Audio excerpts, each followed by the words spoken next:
بسم اللہ الرحمن الرحیم۔ اچھا، اگر آنسو نہ آ رہے ہوں تو امام حسین سے جو اس فرش پہ آپ کو خاص دعائیں مانگنی ہے نا، ان میں سے ایک دعا یہ مانگے کہ یا اللہ میرے حسین پہ رونے کا آنسو عطا فرما، اس لیے کہ میں نے نبی کی حدیثوں کو دیکھا ہے، ائمہ کے فرامین کو دیکھا ہے، رونے والوں کے بارے میں ائمہ خاص خیال رکھتے ہیں رونے والوں میں۔ عجیب مظلومیت نہیں ہے کہ نبی فرمائے حسین کے بارے میں جس نے میرے حسین پر 10 لوگوں کو رلایا میں محشر میں اس کی شفاعت کروں گا۔ پھر اسی حدیث میں فرماتے ہیں جس نے میرے حسین پہ 3 لوگوں کو رلایا میں محشر میں اس کی شفاعت کروں گا۔ پھر حدیث کو ختم کرتے ہوئے کہتے ہیں جس نے میرے حسین پہ 1 فرد کو رلایا، یعنی حتیٰ آپ اور میں بیٹھ جائیں، ہم مرثیہ کی کتاب کھول لیں، ایک نوحہ اٹھا لیں، میں مرثیہ پڑھوں آپ رو لیں، نبی فرما رہے ہیں ہمیں یہ بھی بہت عزیز ہے۔ اگر تم اپنے گھر میں بڑے اہتمام کے ساتھ مجلس نہیں کر سکتے ہو، اگر تم خمسوں میں اور عشروں میں اپنا حصہ نہیں ڈال سکتے ہو تو کوئی بات نہیں، حسین غریبوں اور امیروں کا نہیں ہے، حسین کا تو رشتہ ہی کچھ اور ہے۔ تم ایک مرثیہ کی کتاب لے کر بیٹھ جایا کرو، چند آنسو اپنی آنکھ سے نکال لیا کرو، میرے حسین پہ رو لیا کرو۔ سلام اس ماں کو بھی کریں جو مجلس میں رومال لے کر آتی ہے، اجرکم اللہ، اجرکم اللہ، اللہ کسی غم میں نہ رلائے۔ علامہ مجلسی لکھتے ہیں کہ جب فرش عزائے حسین بچھتا ہے تو جناب زہرا مجلس میں آتی ہیں، فی یدہا خرقۃ، علامہ نقل نے بھی اسے لکھا ہے، انہوں نے پڑھا بھی ہے اس روایت کو، کہتے ہیں فی یدہا خرقۃ، بی بی کے ہاتھ میں ایک رومال ہوتا ہے، تصم دموع الباکین، جو رونے والوں کے آنسوؤں کو جمع کرتے ہیں۔ مجلس میں خواتین بھی بیٹھی ہیں نا، جب آپ رو رہی ہوں تو ذرا خیال رہے کہ کہیں برابر سے جناب زہرا کی آواز نہ آ رہی ہو، ان کے ساتھ ایک 4 سالہ سینے پہ سونے والی بچی بھی ہو، خیال رہے کہ یہ اپنی دادی سے پوچھتی ہوگی، دادی میں تو جب بابا کے چہرے کو دیکھتی تھی اور روتی تھی تو مجھے تو تماچا مارا جاتا تھا، جب میں بابا کے کٹے ہوئے سر کو دیکھ کر فریادیں کرتی تھی تو مجھ پہ تو ہاتھ اٹھائے جاتے تھے، یہ اتنی مدت کے بعد یہ لوگ کیسے رو رہے ہیں؟ اس وقت میں جناب زہرا کی دعا ہوتی ہے رونے والوں کے لیے، اللہ کسی غم میں نہ رلائے، کوئی غم نہ ہو آپ کو سوائے غم اہل بیت کے۔ عزاداروں جب مجلس میں بیٹھے میں اپنے بچوں سے کہوں گا، ہاتھ جوڑ کے کہوں گا، بغیر وضو کے نہیں آیا کرو،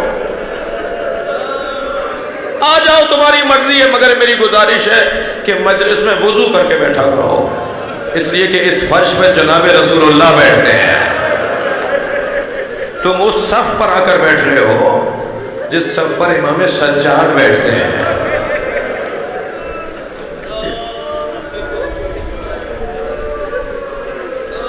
اللہ اکبر،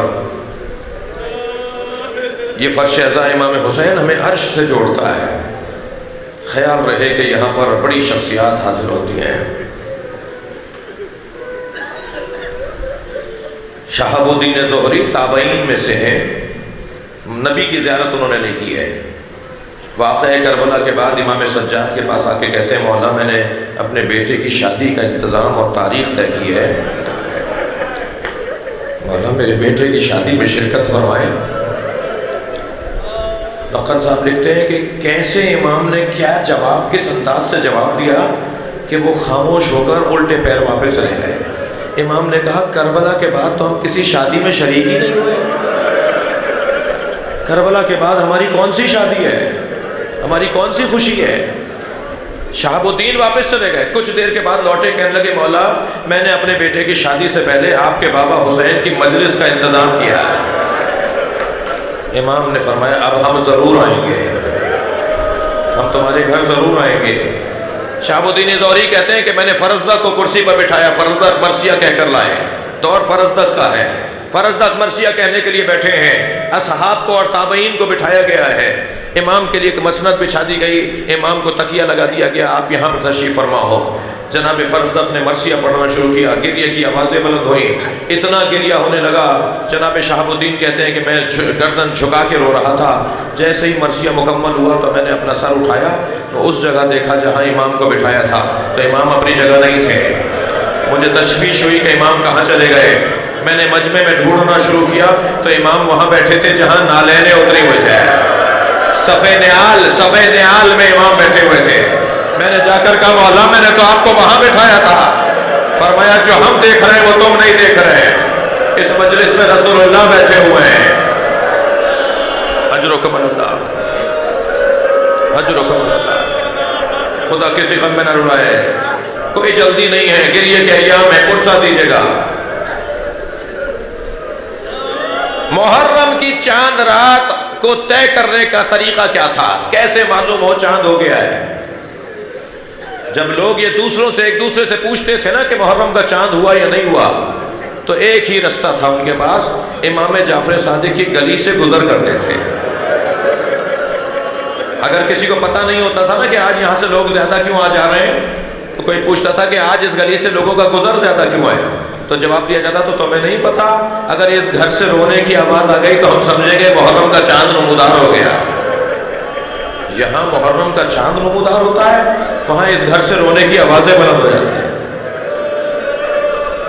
میں نے روایت پڑھی کہ جس کرتے میں امام کو شہید کیا گیا ہے، حضرت آیت اللہ نظری منفرد نے قصہ کربلا میں اس روایت کو لکھا ہے۔ امام کس کرتے میں؟ وہی کرتا جو جناب زہرا نے سیا تھا نا۔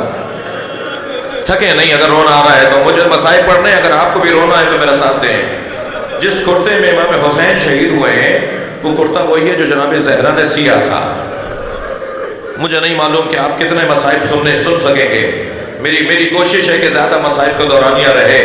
جب جناب زہرا کی شہادت قریب ہوئی نا تو جناب زینب سے فرمایا کتنے سال کی ہیں؟ 4 سال کی ہیں۔ جناب زینب کتنے سال کی ہیں؟ جناب زہرا کی جب شہادت ہو رہی ہے 4 سال کچھ مہینے کی ہیں۔ جناب زینب کو بلا کے کہا وہ صندوق اٹھا کر لاؤ۔ جناب زینب صندوق اٹھا کر لائی، فرمایا زینب اسے کھولو۔ اچھا اتنے چھوٹے بچے سے صندوق اٹھوایا نہیں جاتا، لیکن شاید کوئی راز ہے جو صرف زینب کو بتانا چاہتی ہے۔ فرمایا جاؤ یہ صندوقچہ اٹھا کر لاؤ۔ وہ چھوٹا سا صندوقچہ اٹھا کر لائیں، کہا اسے کھولو۔ کہا اماں میں نے کھول دیا۔ کہا دیکھو اس میں کیا ہے۔ ایک مرتبہ میری بیوی نے دیکھا، کہا اماں اس میں کفن ہے۔ جب نبی کی رحلت ہو رہی تھی نا، اجرکم اللہ، جب نبی کی رحلت ہو رہی تھی جنت سے 5 کفن آئے تھے اور 5 جنت کے حنوط آئے تھے، اور یہ پنجتن کے لیے نبی کو دیے تھے کہ یہ 5 کفن ہیں جو آپ کو تقسیم کرنے ہیں۔ ہر کفن پہ نام لکھا ہوا تھا، ہر کفن پہ نام لکھا ہوا تھا۔ ایک کفن کو دیکھ کر کہا اماں ایک کفن ہے۔ کہا زینب اسے سنبھال کے رکھو، یہ میرا کفن ہے، جب مجھے کفن دیا جائے تو اپنے بابا کو جا کے یہ کفن دے دینا۔ کہا اور کیا ہے؟ اماں ایک اور کفن ہے۔ کہا یہ کفن تمہارے بابا علی کا کفن ہے، اسے تمہیں سنبھال کے رکھنا ہے۔ آپ رو رہے ہیں، زینب کو کتنی بڑی ذمہ داریاں دی جا رہی ہیں۔ اس 4 سالہ بچی کو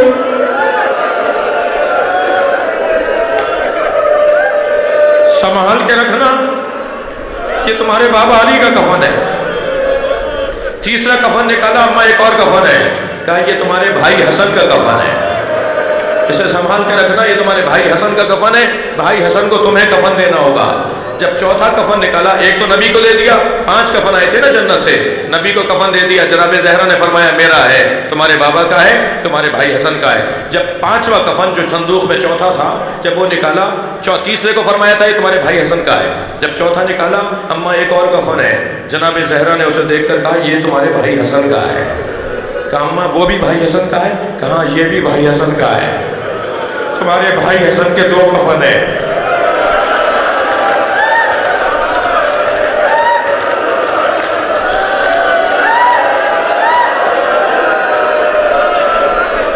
اجرکم اللہ،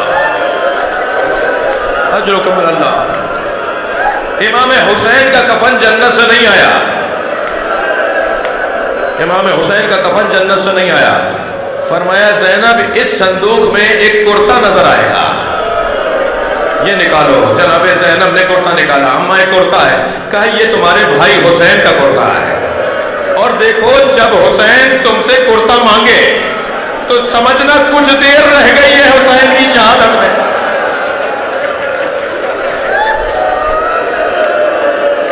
اجرکم اللہ۔ گریہ ہو گیا ہے، مجلس ہو گئی ہے، مجھے ایک منزل اور لینے دیجئے۔ جناب زینب سے فرمایا جب تمہارا بھائی یہ کرتا مانگے تو سمجھنا تمہارے بھائی کی شہادت میں کچھ دیر رہ گئی ہے۔ جب علی اصغر کا لاشا حسین نے دفنا دیا، بھائی تھکے نہیں، رونے کے دن ہیں، جب حضرت علی اصغر کا لاشا امام حسین نے دفنا دیا تو جناب زینب خیمے میں بیٹھی رو رہی تھی کہ اب کب آ کر حسین کرتا مانگیں گے، کہ ایک مرتبہ در خیمہ پہ آواز آئی السلام علیک یا زینب، اے میری بہن تم پر میرا سلام ہو۔ میری بیوی چند قدم آگے بڑھی، اب انتظار میں ہے کہ بھائی کیا مانگیں گے، کہا بہن مجھے وہ کرتا لا دو جو میری ماں نے دیا تھا۔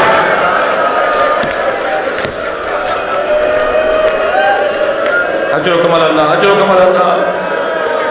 میری بیوی زینب نے بھائی حسین کو وہ کرتا لا کے دیا، امام نے وہ کرتا اپنے لباس کے نیچے پہنا، جو ابا پہنی ہوئی ہے، جو امامہ ہے، جو لباس ہے، سب سے پہلا کپڑا جو بدن سے آپ کے مسورہ ہے وہ کرتا آپ نے پہنا۔ اسے پہننے کے بعد جگہ جگہ سے پھاڑنا شروع کیا، امام نے جگہ جگہ سے اسے پھاڑا۔ میری بیوی نے پوچھا بھیا یہ کپڑا کیوں پھاڑ رہے ہیں؟ فرمانے لگے میں چاہتا ہوں یہ کپڑا میرے تن پہ باقی رہے، سخت مصائب ہیں، میں چاہتا ہوں یہ کپڑا میرے تن پر باقی رہے، میں چاہتا ہوں یہ کپڑا میرے تن پہ باقی رہے۔ پھر میرے مولا نے ابا پہنی ہے، قبا پہنی ہے، ابا پہنی ہے۔ آپ نے مکمل آمادگی کے بعد اپنے خیمے سے خود کو باہر آئے ہیں، گھوڑے پر بیٹھے، اور وہ بیان بھی بڑا مشکل ہے۔ جب آپ میدان کربلا میں گئے ہیں اور امام حسین نے دشمن کا مقابلہ کیا، جو سخت بیان ہے، میں انہیں ترک کر کے جو ایک روایت آپ کو سنانا چاہتا ہوں۔ جب امام زخموں سے چور گھوڑے پہ ڈگمگا رہے تھے، وہ منظر بہن نے بڑا عجیب منظر دیکھا تھا، وہ بڑا سخت منظر تھا جب حسین گھوڑے سے گرے تھے، وہ اس سے زیادہ سخت مرحلہ تھا جب حسین کے گلے پہ خنجر چل رہا تھا، اور ایک بہن تلہ زینبیہ سے کھڑی دیکھ رہی تھی، کبھی دائیں جاتی تھی کبھی بائیں جاتی تھی، آواز دیتی تھی کوئی ہے جو میرے ماں جائے کو بچائے۔ اجرکم اللہ، اجرکم اللہ، اجرکم اللہ۔ ابن عتیبہ نامی، بس یہ روایت سن لیجئے، گریہ ہو گیا ہے، اس سے زیادہ مجلس میں گریہ۔ ایک راوی ہے، ابن عتیبہ نامی راوی ہے، وہ کہتا ہے کہ جب حسین مارے جا چکے تھے تو مجھے خبر ہوئی کہ حسین لٹ رہے ہیں۔ میں جملہ دوبارہ کہوں، ابن عتیبہ کہتا ہے مجھے خبر ہوئی حسین لٹ رہے ہیں، کوئی امامہ اتار رہا ہے، کوئی ابا اتار رہا ہے، میں کچھ عقب میں تھا، میں کچھ دور تھا، میں گیا اس جانب جہاں حسین کا لاشا تھا، تو مجھے پہنچنے میں دیر ہو گئی تھی۔ اللہ کرے میں یہ روایت بیان کر پاؤں۔ حوالہ لے لیجئے، آیت اللہ نظری منفرد نے قصہ کربلا میں اس روایت کو لکھا ہے، حوالہ لے لیجئے۔ وہ کہتا ہے مجھے پہنچنے میں دیر ہوئی، حسین کا امامہ کوئی لے جا چکا تھا، حسین کی ابا کوئی لے جا چکا تھا، حسین کی نالینیں کسی نے اتار لی تھی، حسین کی تلوار کوئی لے گیا تھا، حسین کے بدن سے زرہ اور ڈھال کوئی لے گیا تھا، ساری چیزیں جا چکی تھیں۔ بس میں نے یہ منظر بھی دیکھا کہ حسین کی انگوٹھی اتارنے والے نے حسین کی انگلی کاٹ ڈالی تھی۔ اجرکم اللہ۔ سخت جملہ ہے عزیزانو جو میں روایت سنانے جا رہا ہوں، اللہ کرے میں بیان کر پاؤں۔ ہم سے کہتے ہو ہم روتے کیوں ہیں، ہم سے مسلمان پوچھتے ہیں ہم روتے کیوں ہیں، یہ اتنی آواز میں، اتنی اونچی آواز میں روتے کیوں ہو؟ تم یہ روایت سنو پھر ہم سے پوچھو، ہمیں بتاؤ کہ ہم کیوں نہ روئیں، کیسے یہ ذرار نہ روئے۔ ابن عتیبہ کہتا ہے میں نے دیکھا حسین کے بدن پہ ایک پھٹا ہوا کرتا تھا، میں نے اس کرتے کو غور سے دیکھا، یہ کرتا تو اس قابل نہیں ہے کہ میں اس کرتے کو لے جاؤں، اس لیے کہ یہ بکے گا نہیں، اس کا کوئی قیمت نہیں ہوگی۔ مگر عجیب منظر مجھے نظر آیا، اس کرتے کو روکنے کے لیے حسین نے کمر پہ ایک پٹکا باندھا ہوا ہے۔ میں نے سوچا کہ اس پٹکے کو ہی کھول لوں، جب میں نے گرہ کھولنا چاہی تو حسین کا ہاتھ گرہ پر آ گیا،